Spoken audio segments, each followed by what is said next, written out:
তোমাদের যে তেলাওয়াতের মূল আমরা শুনলাম, তেলাওয়াতের মধ্যে আসছে আল্লাহ তাআলা বলছেন আদম আলাইহিস সালামকে যে ধোঁকা দিয়েছিল ইবলিস, সেই সম্পর্কে প্রশ্ন করছেন।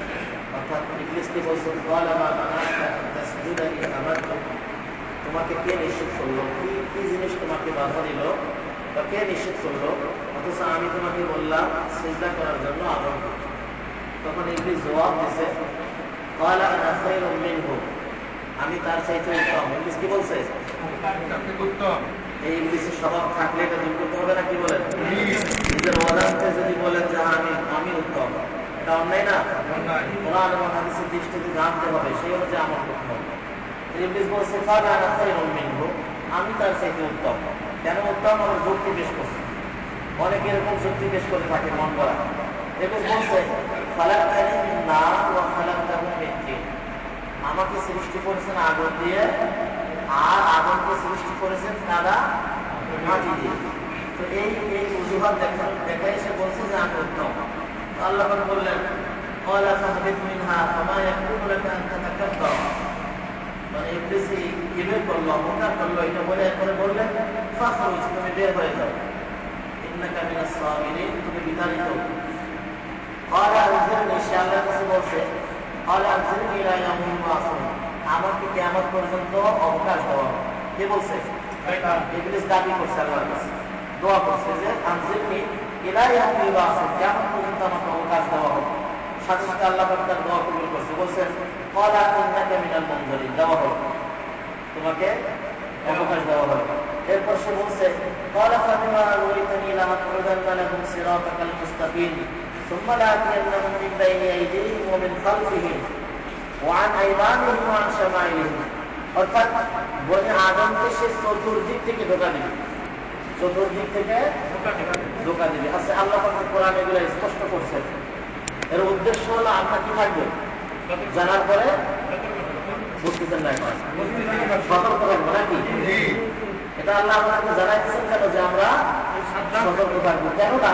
এরপরে সেই ঘটনাগুলি আল্লাহ বলছেন ফাওয়াসওয়াসা লাহুমা শাইতানু লিইউদিয়া লাহুমা, অর্থাৎ আদম এবং হাওয়া আলাইহিস সালাম দুইজনকে তারা ধোঁকা দিয়ে জান্নাত থেকে বের করে দিয়েছিল। বের করার পরে তাদের কি অবস্থা হয়েছিল এই বর্ণনার পরে বলছেন আদম আলাইহিস সালাম আল্লাহর কাছে দোয়া করছিলেন ক্বালা রব্বানা যালামনা আনফুসানা ওয়া ইল্লাম তাগফির লানা ওয়া তারহামনা লানাকুনান্না মিনাল খাসিরিন। বলছেন আল্লাহ, আমরা জুলুম করে ফেলছি, নফসের উপরে জুলুম করে ফেলছি, আমাদেরকে কি করুন, ক্ষমা করে দেন এবং আমাদের উপরে রহম করেন। যদি আপনি আমাদেরকে রহম না করেন তাহলে আমরা ক্ষতিগ্রস্ত হয়ে যাব। তো আল্লাহ সেই দোয়া কবুল করছেন। এরপরে অনেক নসিহত স্বরূপ কথা আসছে। শেষে যেখানে আমরা থাকছি সেখানে আল্লাহ বলছেন যে ওয়ালিকুল্লি উম্মাতিন আজাল, সকল জাতির জন্য একটা নির্দিষ্ট সময় রয়েছে। মৃত্যু আসার একটা সময় আছে না? যখন মৃত্যু এসে যাবে লা ইস্তাখিরুনা সাআ, বাড়ানো কমানো হবে না, লা ইস্তাখিরুন, বাড়ানো হবে না। বুঝতে পারতেছি তো? এরপরে একটি গুরুত্বপূর্ণ আয়াত রয়েছে ওয়াল্লাযীনা কাযযাবু বিআয়াতিনা ওয়াস্তাকবারু আনহা, যারা আমার এই কোরআনের আয়াতকে শোনার পরে অহংকার করবে। কি করবে? অহংকার করবে। আমি নিজে অনেক বড় করে দেখালো আমি এত বড় লিডার, আমি কি কম বুঝি? নাউযুবিল্লাহ। যদি এই অহংকার এসে যায় ওয়াস্তাকবারু আনহা আল্লাযীনা কাযযাবু বিআয়াতিনা, এক হলো মিথ্যা বলা, যারা হুজুররা এরকম বলে, সন্দেহজনক বিশ্বাস, সবকিছু এক এক রকম বলে। আল্লাহ আপনাকে জানতেছে না? ভালো মন্দ বুঝেন না? খাবার সময় ফল কোনটা পোষা আর কোনটা ভালো এটা বুঝেন না? তাহলে এটা বুঝবেন না কেন? বেতন কোথায় বেশি এটা বুঝেন, ব্যবসা কোথায় বেশি এটা বুঝেন, সুন্দর কোনটা বেশি এটা বুঝেন, বাড়ি কেমন নকশা করলে সুন্দর হবে এটা বুঝেন। এটা বুঝলেন না যে কোরআনটাকে বুঝতে হবে, আমলটা বুঝতে হবে, আমলটাকে যেটা ভালো সেটা করতে হবে বাছাই করে। এই বোঝাল্লা না আল্লাহ দিবে না কেন? যদি না চান তাহলে দিবে না, না চাইলে দিবে না। কারণ এর পূর্বে আমরা শুনছি যদি কেউ বোঝার পরেও ভুল পথে যায় তাহলে সেই ভুল পথের উপরে তাকে মজবুত করে দেয়। এরপরে বলছেন যে অবশ্যই তাকে জাহান্নামে দগ্ধ করবে, অবশ্যই তাকে জাহান্নামে দগ্ধ করবে। এই আয়াতগুলো আমি শেষ করে দিচ্ছি। এই আয়াত বলছেন ওয়াল্লাযীনা কাযযাবু বিআয়াতিনা, যারা আমার আয়াতকে কি করলো, মিথ্যা প্রতিপন্ন করলো, অস্তাকবারু আনহা, এবং অহংকার করলো, উলাইকা আসহাবুন নার, তারা হলো জাহান্নামবাসী। তারা কি জাহান্নামবাসী। অন্য এক আয়াত সামনে আসতেছে, সেখানে বলছেন লা তুফাত্তাহু লাহুম আবওয়াবুস সামা, তাদের জন্য আসমানের দরজা খোলা হবে না। লা তুফাত্তাহু লাহুম, অর্থাৎ যার কবর হওয়ার পরে যারা জান্নাতি তাদেরটা কোথায় যায়? এই নিয়ে যায়। এই নকশাটা অর্থাৎ রূপটাকে নিয়ে যাওয়া হয় উপরে, তখন ইস্তিকবাল জানায়। হাদিসে আছে ফেরেশতারা ইস্তিকবাল জানায়, যদি ভালো হয় আল্লাহর কথা মেনে থাকে তখন আসমানের দরজা ধাপে ধাপে খোলা হয় আর তাকে কি করা হয়? সম্মান জানানো হয়। তো এই আয়াতে বলছেন লা তুফাত্তাহু লাহুম আবওয়াবুস সামা, এই আসমানের দরজা তাদের জন্য কি করা হবে না? খোলা হবে না। লা তুফাত্তাহু লাহুম আবওয়াবুস সামাই হাত্তা ইয়ালিজাল জামালু ফি সামিল খিয়াম। এখানে একটা উদাহরণ দিচ্ছেন, শরীর শুয়েছিলেন আমরা, শরীর ছিদ্র থেকে কি কোনো ওট প্রবেশ করতে পারে? বলছেন এটা যেভাবে অসম্ভব, এই লোকগুলি জান্নাতে যাওয়াও সম্ভব। আল্লাহ পাক আমাদেরকে এর থেকে হেফাজত করুন। আমিন।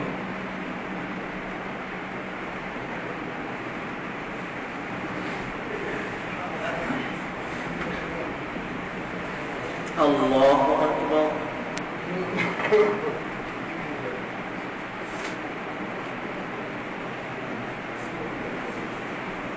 الحمد لله رب العالمين الرحمن الرحيم مالك يوم الدين إياك نعبد وإياك نستعين اهدنا الصراط المستقيم صراط الذين أنعمت عليهم غير المغضوب عليهم ولا الضالين.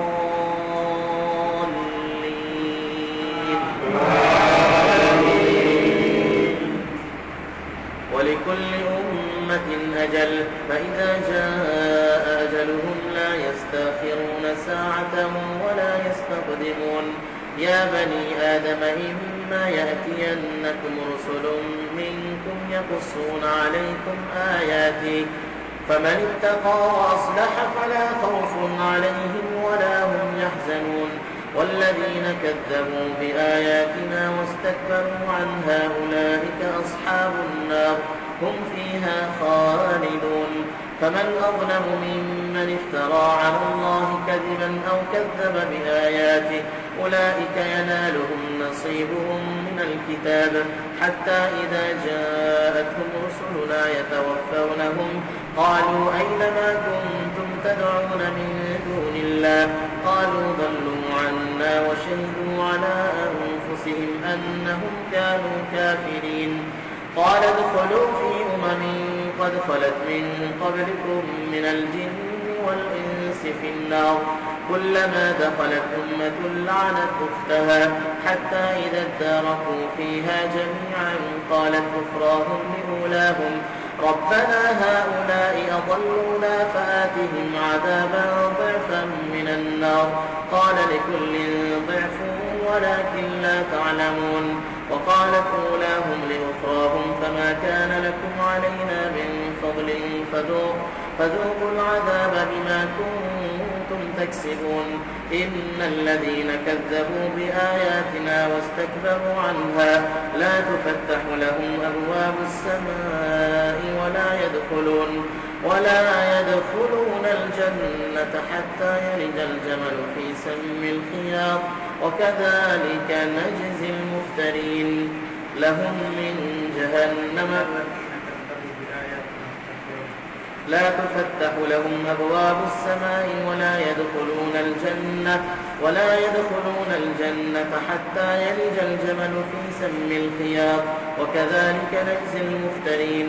والذين آمنوا وعملوا الصالحات لا نكلف نفسا إلا وسعها أولئك أصحاب الجنة هم فيها خالدون.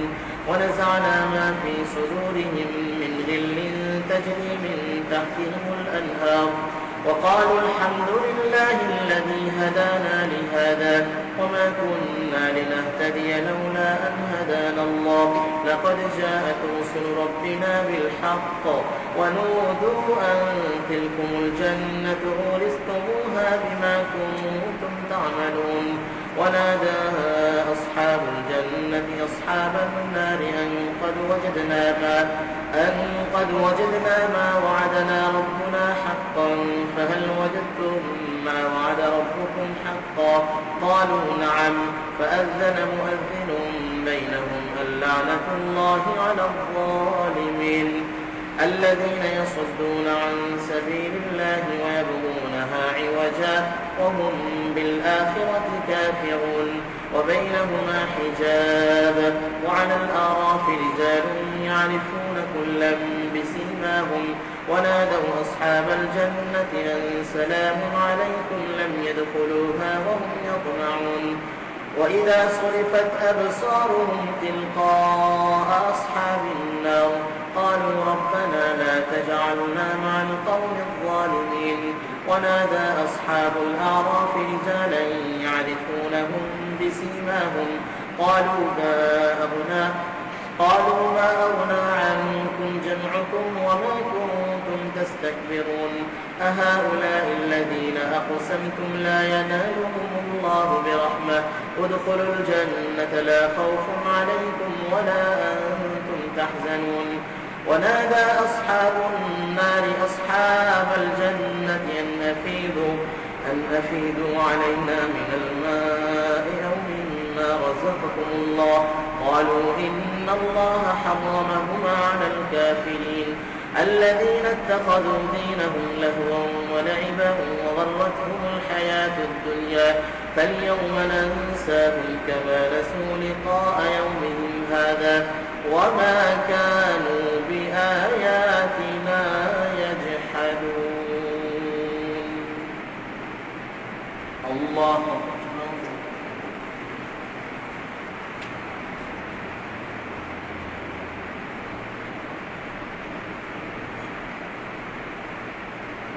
سمع الله لمن حمده الله أكبر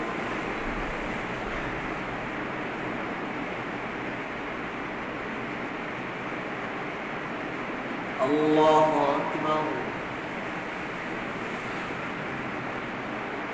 الله أكبر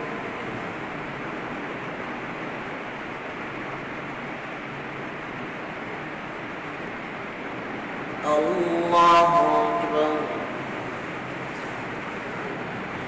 الحمد لله رب العالمين الرحمن الرحيم مالك يوم الدين إياك نعبد وإياك نستعين اهدنا الصراط المستقيم صراط الذين أنعمت عليهم غير المغضوب عليهم ولا الضالين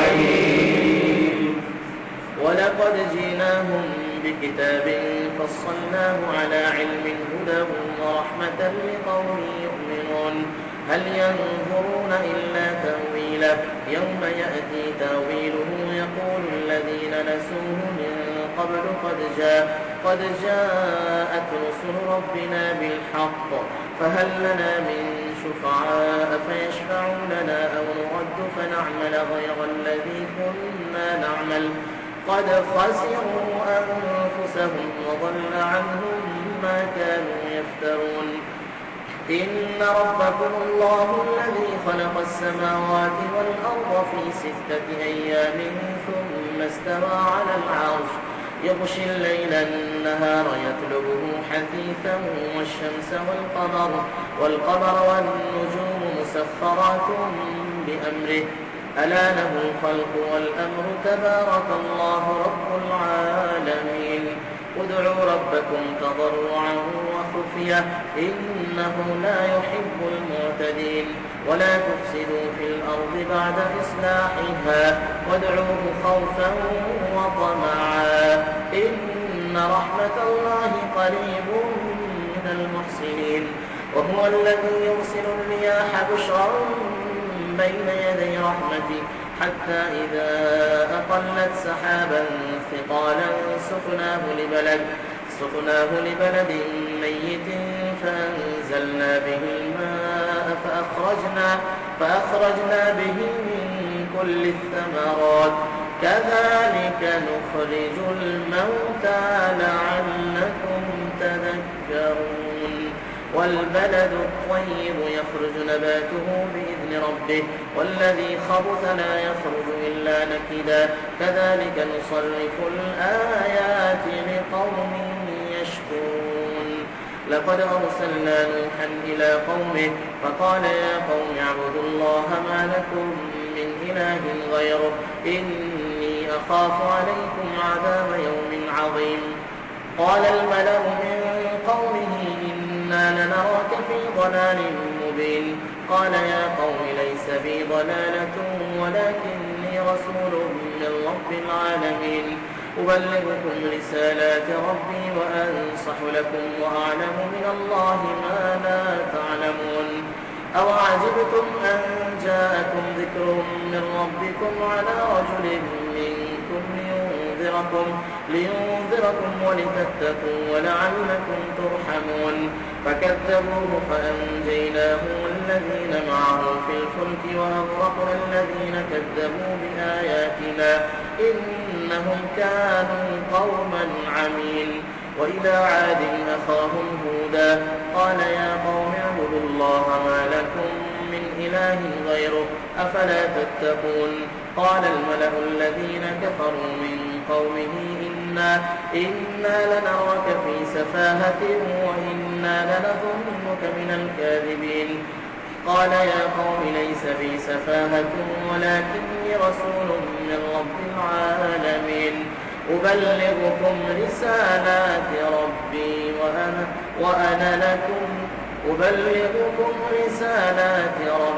وأنا لكم ناصح أمين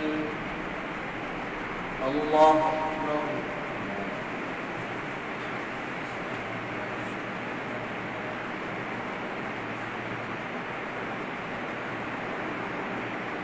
سمع الله لمن حمده الله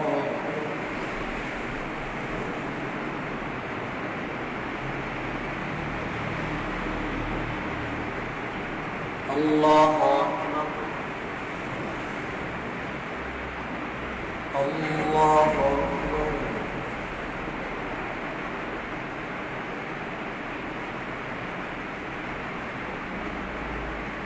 الله أكبر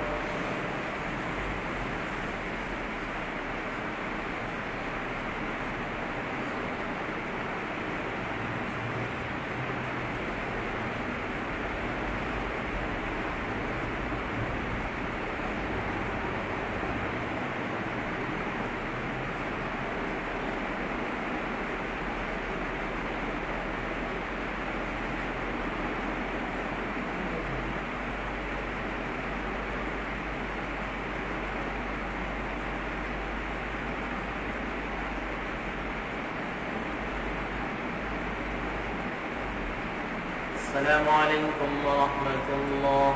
السلام عليكم ورحمة الله.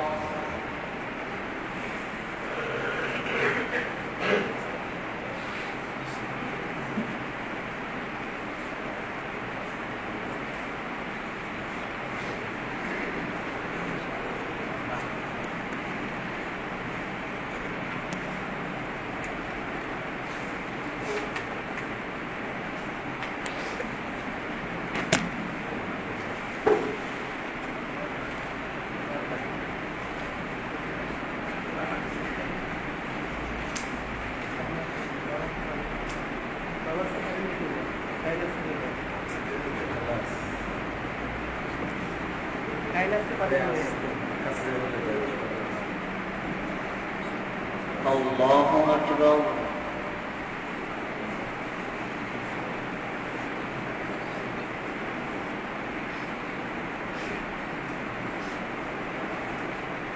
الحمد لله رب العالمين الرحمن الرحيم مالك يوم الدين إياك نعبد وإياك نستعين اهدنا الصراط المستقيم صراط الذين أنعمت عليهم غير المغضوب عليهم ولا الضالين.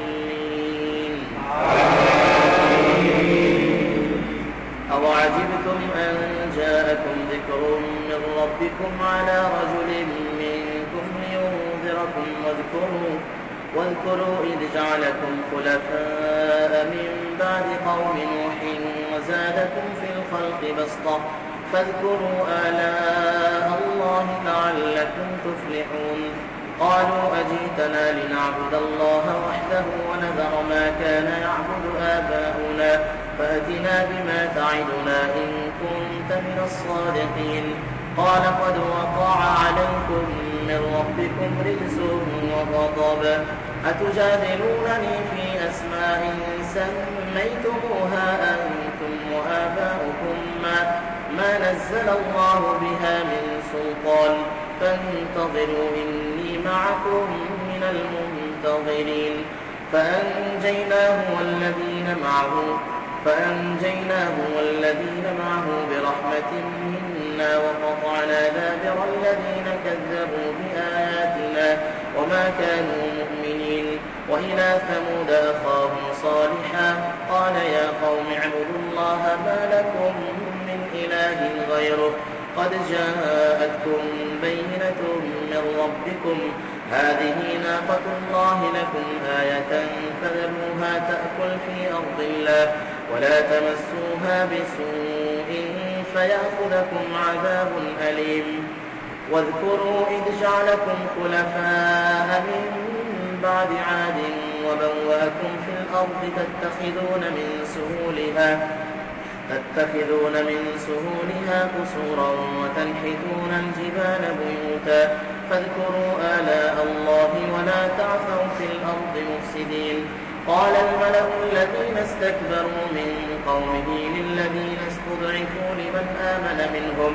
لمن آمن منهم أتعلمون أن صالحا مرسل من ربه قالوا إنا بما أرسل به مؤمنون قال الذين استكبروا إنا بالذي آمنتم به كافرون فعقروا الناقة وعتوا عن أمر ربهم وقالوا يا صالح ائتنا بما تعدنا إن كنت من المرسلين فأخذتهم الرجفة فأصبحوا في دارهم جاثمين فتولى عنهم وقال يا قوم لقد أبلغتكم رسالة ربي ونصحت لكم ولكن لا تحبون الناصحين ولوطا إذ قال لقومه أتأتون الفاحشة ما سبقكم بها من أحد من العالمين إنكم لتأتون الرجال شهوة من دون النساء بل أنتم قوم مسرفون وما كان جواب قومه إلا أن قالوا أخرجوهم من قريتكم إنهم أناس يتطهرون فأنجيناه وأهله إلا امرأته كانت من الغابرين وأمطرنا عليهم مطرا فانظر كيف كان عاقبة المجرمين وإلى مدين أخاهم شعيبا قال يا قوم اعبدوا الله ما لكم من إله غيره قد جاءتكم بينة من ربكم فأوفوا الكيل والميزان ولا تبخسوا الناس أشياءهم ولا تفسدوا في الأرض بعد إصلاحها ذلكم خير لكم إن كنتم مؤمنين ولا تقعدوا بكل صراط توعدون وتصدون عن سبيل الله من آمن به وتبغونها عوجا واذكروا إذ كنتم قليلا فكثركم وانظروا كيف كان عاقبة المفسدين وإن كان طائفة منكم آمنوا بالذي أرسلت به وطائفة لم يؤمنوا فاصبروا حتى يحكم الله بيننا وهو خير الحاكمين. الله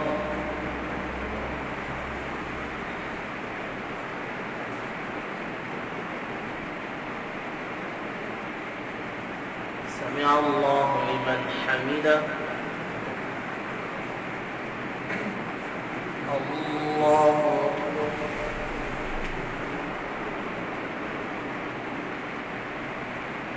الله أكبر.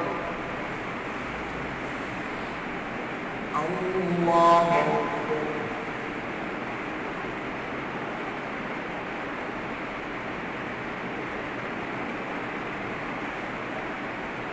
الله أكبر.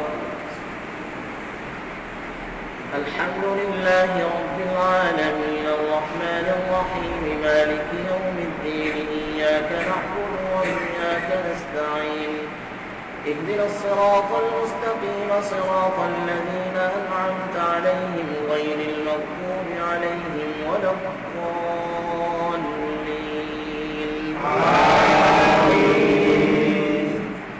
قال الملأ الذين استكبروا من قومه لنخرجنك يا شعيب والذين آمنوا معك من قريتنا أو لتعودن في ملتنا قال أولو كنا كارهين قد افترينا على الله كذبا إن عدنا في ملتكم بعد إذ نجانا الله منها وما يكون لنا أن نعود فيها إلا أن يشاء الله ربنا وسع ربنا كل شيء علما على الله توكلنا ربنا افتح بيننا وبين قومنا بالحق وأنت خير الفاتحين. وقال الملأ الذين كفروا من قومه لئن اتبعتم شعيبا إنكم إذا لخاسرون فأخذتهم الرجفة فأصبحوا في دارهم جاثمين. الذين كذبوا شعيبا كأن لم يغنوا فيها الذين كذبوا شعيبا كانوا هم الخاسرين. فتولى عنهم وقال يا قوم لقد أبلغتكم رسالات ربي ونصحت لكم فكيف آسى على قوم كافرين. وما أرسلنا في قرية من نبي إلا أخذنا أهلها بالبأساء والضراء لعلهم يضرعون ثم بدلنا مكان السيئة الحسنة حتى عفوا وقالوا قد مس آباءنا الضراء والسراء فأخذناهم بغتة وهم لا يشعرون. ولو أن أهل القرى آمنوا واتقوا لفتحنا عليهم بركات من السماء والأرض ولكن كذبوا فأخذناهم بما كانوا يكسبون. أفامن أهل القرى أن يأتيهم بأسنا بياتا وهم نائمون أوامن أهل القرى أن يأتيهم بأسنا ضحى وهم يلعبون أفامنوا مكر الله فلا يأمن مكر الله إلا القوم الخاسرون. أولم يهد للذين يرثون الأرض من بعد أهلها أن لو نشاء أصبناهم بذنوبهم ونطبع على قلوبهم فهم لا يسمعون. تلك القرى نقص عليك من أنبائها ولقد جاءتهم رسلهم بالبينات فما كانوا ليؤمنوا بما كذبوا من قبل كذلك يطبع الله على قلوب الكافرين. وما وجدنا لأكثرهم من عهد وإن وجدنا أكثرهم لفاسقين. ثم بعثنا من بعدهم موسى بآياتنا إلى فرعون وملئه فظلموا بها فانظر كيف كان عاقبة المفسدين. وقال موسى يا فرعون إني رسول من رب العالمين حقيق على ألا أقول على الله إلا الحق قد جئتكم ببينة من ربكم فأرسل معي بني إسرائيل. قال إن كنت جئت بآية فأت بها إن كنت من الصادقين. فألقى عصاه فإذا هي ثعبان مبين ونزع يده فإذا هي بيضاء للناظرين. قال الملأ من قوم فرعون إن هذا لساحر عليم يريد أن يخرجكم من أرضكم فماذا تأمرون. قالوا أرجه وأخاه وأرسل في المدائن حاشرين يأتوك بكل ساحر عليم. وجاء السحرة فرعون قالوا إن لنا لأجرا إن كنا نحن الغالبين. قال نعم وإنكم لمن المقربين. قالوا يا موسى إما أن تلقي وإما أن نكون نحن الملقين. قال ألقوا فلما ألقوا سحروا أعين الناس واسترهبوهم وجاءوا بسحر عظيم. الله أكبر.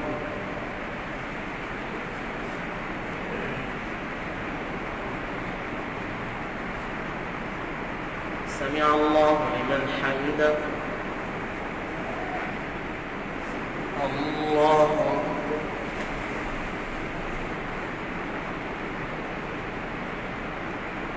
الله أكبر الله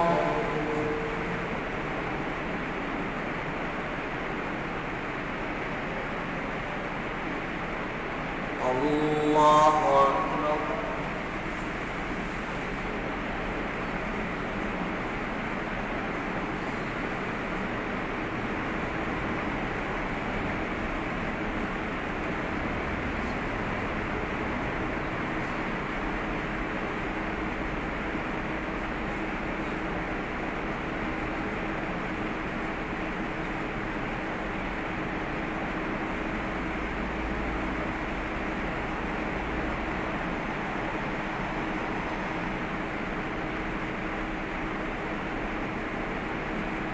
السلام عليكم ورحمة الله. السلام عليكم ورحمة الله.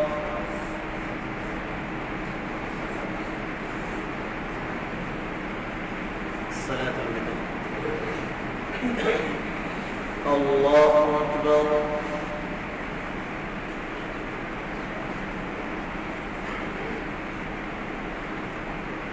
الحمد لله رب العالمين الرحمن الرحيم مالك يوم الدين إياك نعبد وإياك نستعين اهدنا الصراط المستقيم صراط الذين أنعمت عليهم غير المغضوب عليهم ولا الضالين.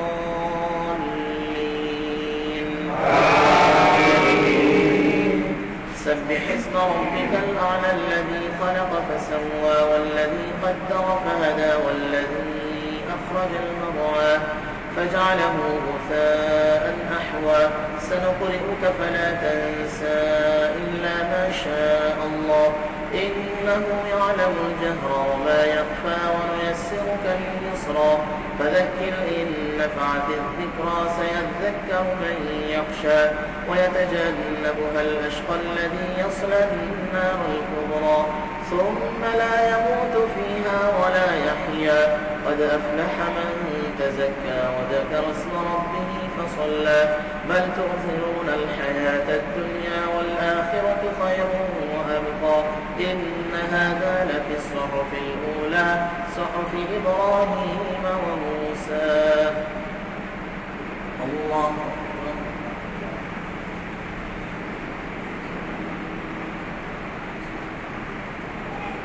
سمع الله لمن حمده الله أكبر.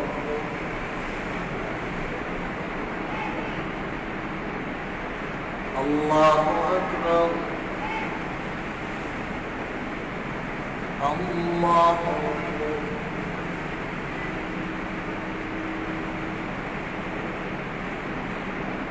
الله أكبر.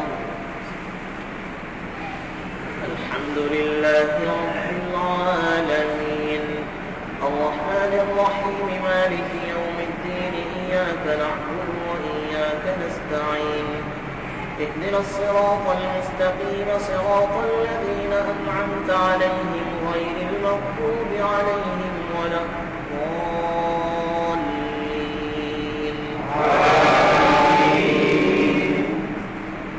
قل يا أيها الكافرون لا أعبد ما تعبدون ولا أنتم عابدون ما أعبد ولا أنا عابد ما عبدتم ولا أنتم عابدون ما أعبد لكم دينكم ولي دين.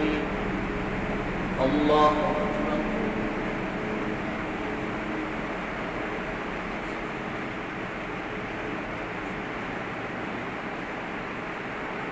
سمع الله لمن حمده الله أكبر.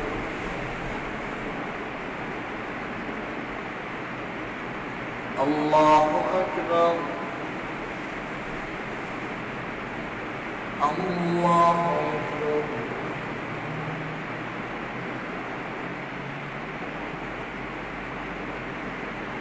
الله أكبر.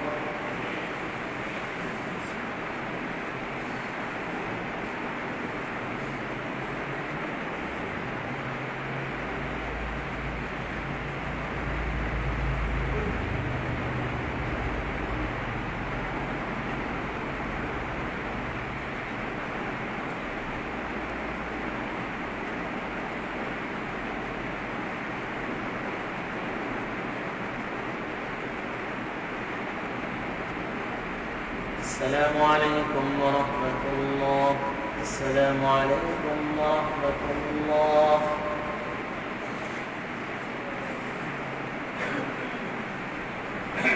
الله أكبر.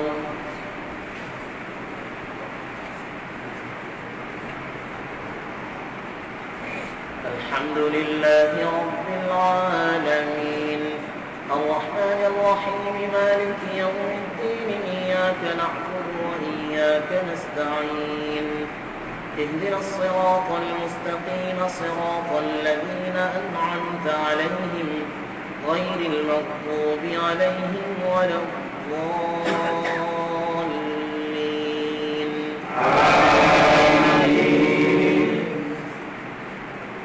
قل هو الله أحد الله الصمد لم يلد ولم يولد ولم يكن له كفوا أحد. الله أكبر.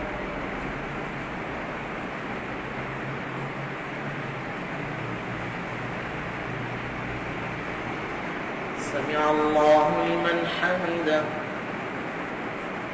اللهم إنا نحمدك ونستعينك ونستهديك ونستغفرك ونؤمن بك ونتوكل عليك ونثني عليك الخير كله نشكرك ولا نكفرك ونخدع ونترك من يفجرك. اللهم إياك نعبد ولك نصلي ونسجد وإليك نسعى ونحمد نرجو رحمتك ونخشى عذابك إن عذابك الجد بالكفار ملحق.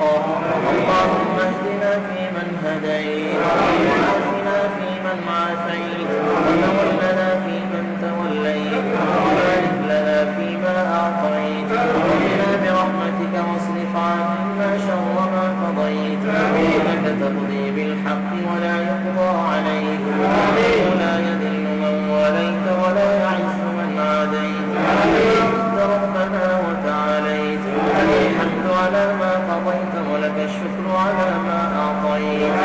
اللهم اقسم لنا من خشيتك ما تحول به بيننا وبين معصيتك ومن طاعتك ما تبلغنا به جنتك ومن اليقين ما تهون به علينا مصائب الدنيا ومتعنا اللهم بأسماعنا وأبصارنا وقواتنا أبدا مما أحييتنا واجعلنا الوارث منا واجعل ثارنا على من ظلمنا وانصرنا على من عادانا ولا تجعل مصيبتنا في ديننا ولا تجعل الدنيا أكبر همنا ولا مبلغ علمنا ولا إلى النار مصيرنا واجعل الجنة هي دارنا.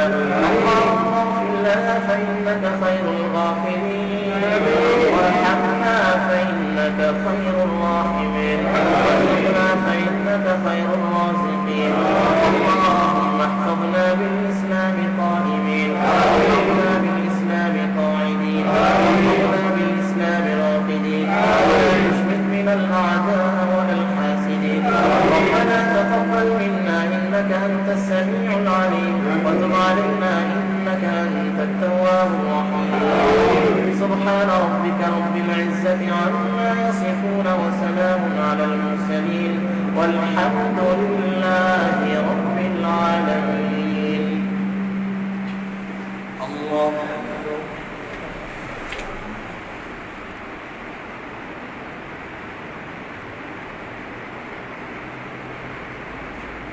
الله أكبر. الله أكبر.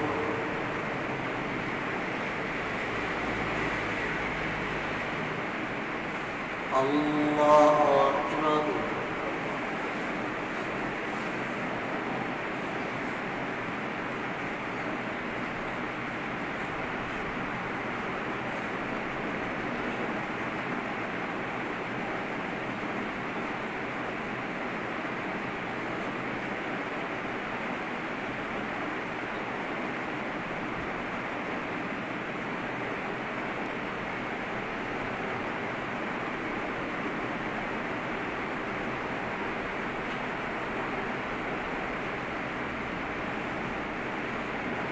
السلام عليكم ورحمة الله. السلام عليكم ورحمة الله.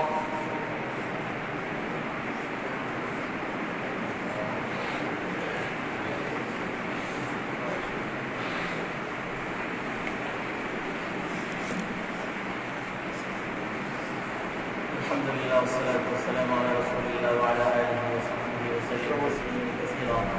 সম্মানিত মুসল্লিরা, আল্লাহ পাকের মেহেরবানিতে আল্লাহ পাক আমাদেরকে নামাজ আদায় করার তৌফিক দান করেছেন। আমরা শুকরিয়া আদায় করছি, বলছি আলহামদুলিল্লাহ। যে তেলাওয়াত, যে পারা আমরা শুনছি, এই পারা শুনতে আল্লাহ পাক কথা বলছেন খুব গুরুত্বপূর্ণ, যেটা আসলে আমাদের জানা দরকার, শোনা দরকার।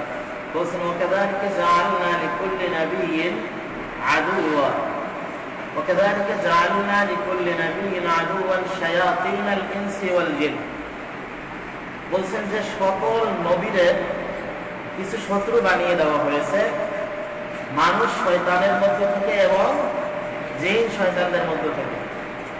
এই যে মানুষ শয়তানদের মধ্যে এবং জিন শয়তানদের মধ্যে, এরা কিন্তু সারা পৃথিবীর সব সময় নবীদের পিছনেও ছিল, যারা সত্য কাজ করবে, হক কাজ করবে, সত্য কথা বলবে, কোরআন এবং হাদিসের আহ্বান করবে, তাদের পিছনে দেখবেন যে শত্রু কিয়ামত পর্যন্তই একদল লেগে থাকবে। একদল হচ্ছে মানুষ শয়তান, একদল কি মানুষ শয়তান, আর একদল হলো জিন শয়তান। কে বলছেন? আল্লাহ। তো এর থেকে বাঁচতে হবে নাকি বলেন? অবশ্যই। আজ সারা পৃথিবীর মধ্যে যদি দেখেন, তাহলে দেখবেন আলেমদের উপরে জুলুম। সত্য কিনা? জি। যারা আমরা জানি যে হানাফি মাযহাবের অনুসারী, আমরা যারা, ইমাম আবু হানিফা রাহিমাহুল্লাহকে কিভাবে হত্যা করতে জানেন? অনেকেই জানেন না। 20 প্রহর করে হত্যা করা হয়েছে। এত বড় আলেম জেলখানায় বন্দী করে এভাবে হত্যা করা হয়েছে। তো সবসময় এটা ছিল। তো এখন যদি আপনি সেই বাতিলের পক্ষে যান, যারা আলেমদের দুশমনি করছে, আপনি যদি তাদের পক্ষে থাকেন, তাহলে এই গুনার একবার পাবেন না? অবশ্যই। কারণ সবসময় ভালো পক্ষে লোক কি ছিল? কম ছিল। এখনো তাই অসহায় ভালো লোকগুলি, যারা আপনার আমার জন্য চিন্তা করে, জান্নাতের জন্য কিভাবে আমাদেরকে জান্নাতি বানানো যায় এই চেষ্টা করে, সেই লোকগুলিকে বিভিন্ন ভাবে, নির্মম ভাবে নির্যাতন করা হয়, বন্দি করে, সীমাহীন। কিছুদিন আগে পেপারে দেখলাম, খুবই আঘাত লাগলো মনে, যে একজন ভালো আলেম হাফেজে কোরআন, তাকে বন্দি করে রিমান্ডে নিয়ে, এরপরে উলঙ্গ করে জিহ্বায়, লজ্জা স্থানে এবং বিভিন্ন জায়গায় কারেন্ট দিয়ে শর্ট দেওয়া হয়েছে।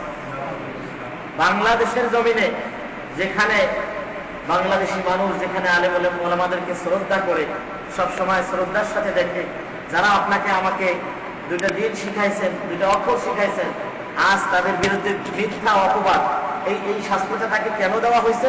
তিনি আদালতে বলছেন যে আমাকে মিথ্যা স্বীকারোক্তি নেওয়ার জন্য এই শাস্তি দেওয়া হয়েছে। বলছে যে তুমি বলো, হ্যাঁ আমি অমুক জায়গায় আক্রমণ করছিলাম। এবং মাদারীনগর মাদ্রাসার একজন নিরীহ নায়েবে মুহতামিম ছিলেন, বড় আলেম। এই আলেম সহ অনেকজন আলেমদের ফাঁসির রায় দিয়ে দেওয়া হয়েছে, মিথ্যা কেস চাপিয়ে দিয়ে। আল্লাহ আছে না? যারা করছে এদের বিচার হবে না? অবশ্যই হবে। মনে রাখেন, দুনিয়ার জমিনেই হবে, আখিরাতে তো হবেই। সাদ্দাম হোসেন যেমনই থাকুক, তাকে ফাঁসির রায় দিয়েছিল। যেই ব্যক্তি দিয়েছিল কয়েকদিন আগে, তাকে সুন্নি মুসলমানরা ধরে তাকেও ফাঁসি কার্যকর করে দিয়েছে। জানেন না আপনারা? যাই হোক, এরপরে আমাদের যে তেলাওয়াত ছিল, সামনে যে তেলাওয়াত গুলি আমরা করলাম শেষের দিকে, খুবই গুরুত্বপূর্ণ এবং দুঃখজনক অনেক কথা, যে কিয়ামতের ময়দানে জান্নাতীরা বলবে, জাহান্নামীদেরকে ডেকে বলবে, ওয়ানাদা আসহাবুল জান্নাহ আসহাবান নারি আন ক্বাদ ওয়াজাদনা মা ওয়া'আদানা রাব্বুনা হাক্কান ফাহাল ওয়াজাদতুম মা ওয়া'আদা রাব্বুকুম হাক্কান ক্বালু না'আম। অর্থ হলো, জান্নাতীরা ডেকে বলবে জাহান্নামীদেরকে যে আমরা আমাদের পূর্বর যে ওয়াদা ছিল, দুনিয়ায় যে ওয়াদা করছিলেন, ভালো কাজ করলে কি দেবেন? আল্লাহর হুকুম মানলে কি দিবেন? বুঝেনও না, জান্নাত দিবেন। আল্লাহু আকবার, সবচেয়ে উত্তম জায়গা। তো আল্লাহ পাক বলছেন সেই জান্নাত যে দিবেন, তো এই জান্নাতীদের মধ্য থেকে একজনে কি করবে, বা কিছু লোক বলবে, জাহান্নামীদেরকে ডেকে বলবে যে আমরা তো সেই আল্লাহর ওয়াদাকে সত্য পেয়েছি, মানে আমরা আজকে জান্নাতে পাইছি, জান্নাত পাইছি, জান্নাতে আছি আমরা। এরপরে বলবে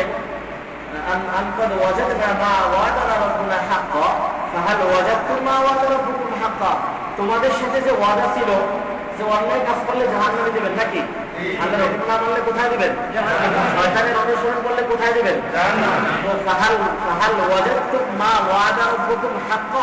তোমরাও কি এই ওয়াদাকে সত্য পেয়েছো?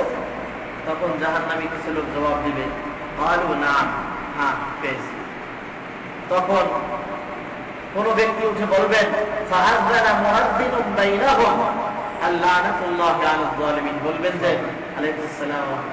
বলবেন যে জালেমদের উপরে আল্লাহর অভিশাপ।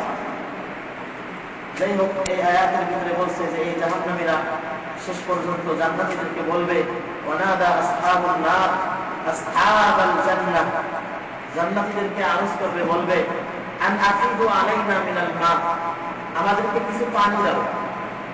আন আফিদু আলাইনা মিনাল মাই আও মিম্মা রাযাকাকুমুল্লাহ, এবং আল্লাহ তোমাদেরকে যে রিজিক দিয়েছেন তার থেকে কিছু রিজিক আমাদেরকে দাও।